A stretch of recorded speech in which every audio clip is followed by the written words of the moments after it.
courage.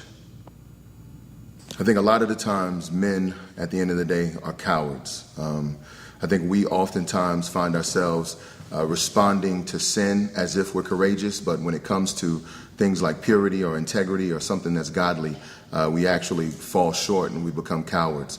I can think in my own life how oftentimes I got to deal with business matters, and that's a weak point. And so when it comes to talking to someone concerning money or some type of business structure or whatever the case may be, I find myself falling away and not being as courageous as I could, and I'm a coward in that moment.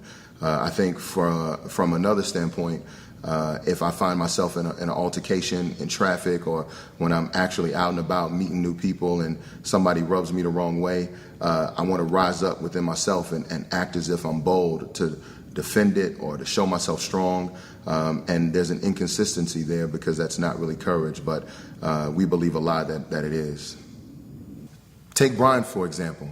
He was courageous in all the wrong things. He knew it was wrong to rob the church, but he did it anyway, so he wouldn't look like a coward in front of his friends.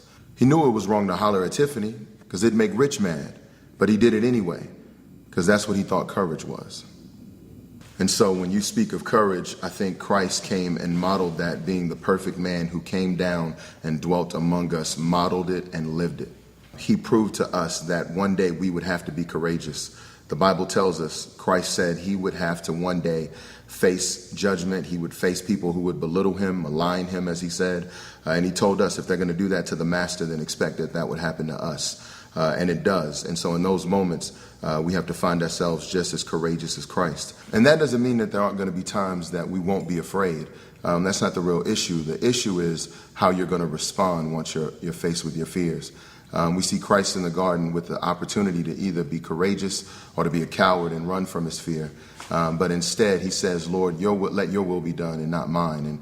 And he chooses courage. And so in our own life, we have the opportunity a lot of times to either be a coward or to take courage. Even in my own life, dealing with business, talking to people who intimidate me or what have you, I find myself sometimes wanting to take the coward's role. But instead, I look to the example of Christ and I say, man, if God has called Christ to be courageous enough to take the cross, then I, in the same way, need to be courageous.